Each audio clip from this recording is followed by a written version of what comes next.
Hi, this is Keiko from Brooklyn Shoe Space.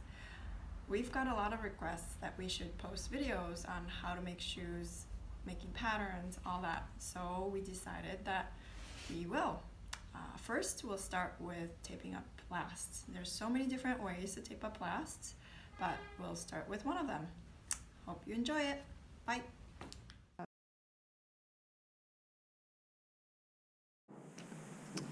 You start by using a narrower tape. It can be 1.5 inches or 1/2 inch or inch. Cut it a little long. Put it along the center of your last. This is to reinforce the center because we're going to be cutting the tape off around right at the center later, so it will be nice to reinforce it. So I cut off the bottom and the top. As you go would be nice.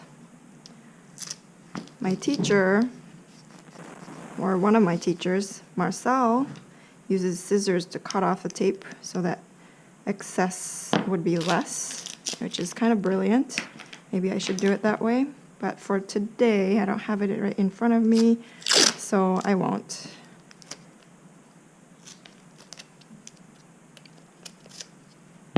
So covering the toes horizontally at first.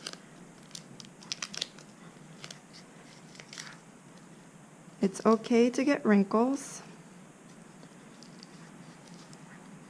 but when you have a wrinkle, try to distribute it as much as possible. Start at the center and go outwards toward the side. So next one will overlap a little bit, maybe 1/2 inch, 1/4 inch. Start at the center of your last and go sideways. Stretch it sideways. Try to get as little wrinkles as much as possible.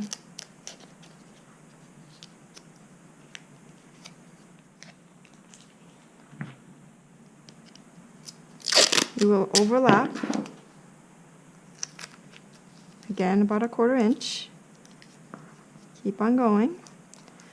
So right around where there's a curve that goes up further and there's like a more pitch right there, you want to overlap more at the center, so at the very edge it will still overlap and there's no gap of the tape. So see, this one I can overlap maybe still another 1/2 inch or so.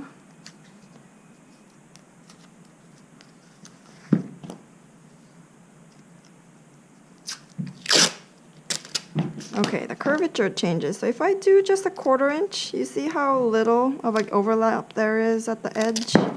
So what I like to do is I like to overlap more, so that I want to make sure that the edges still, the tape still overlaps.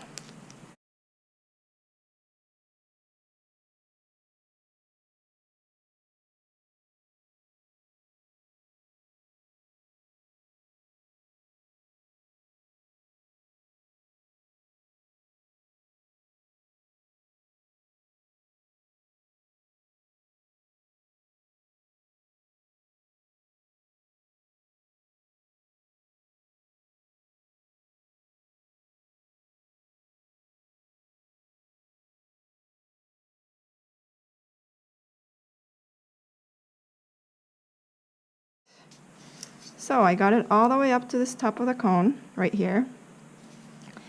Now it's covered all the way up this way. Next, I will go around the back. Before I do that, I will cover the center back to reinforce that center.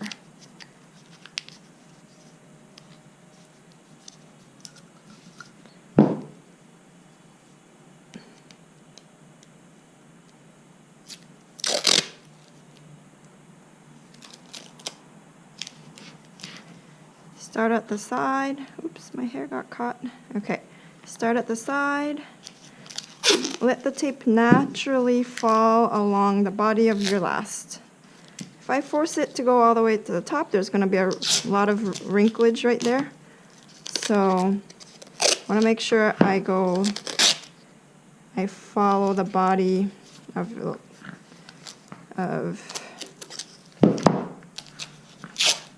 the last. Like that. So next, I overlap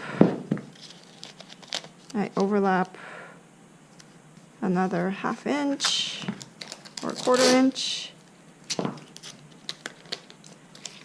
and let it follow naturally down the last.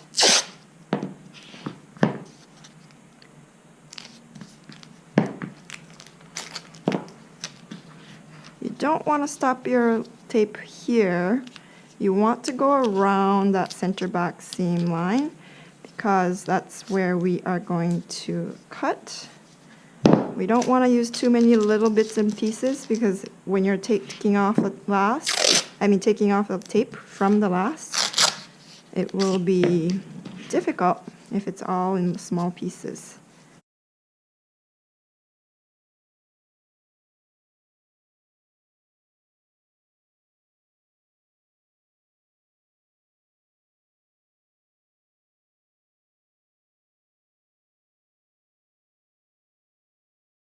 Bottom might get wrinkly. I will use my hands to distribute the wrinkles. And that's it. So I covered the tape. So to keep on moving forward, I would cut off the excess right along the edge of your last.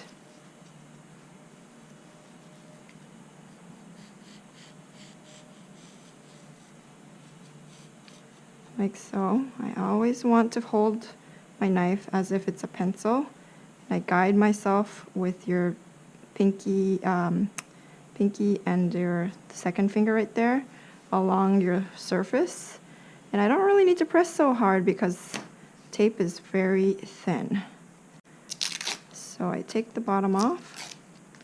This is the excess tape that if you do it Marcel's way, where you cut off the tape right at the bottom, this big ball of unused tape will not occur. I'll do the next method of taping closer to what Marcel does, okay? So you get a little bit of ball of tape right there. And the top too, I want to cut it off kind of nice and neat.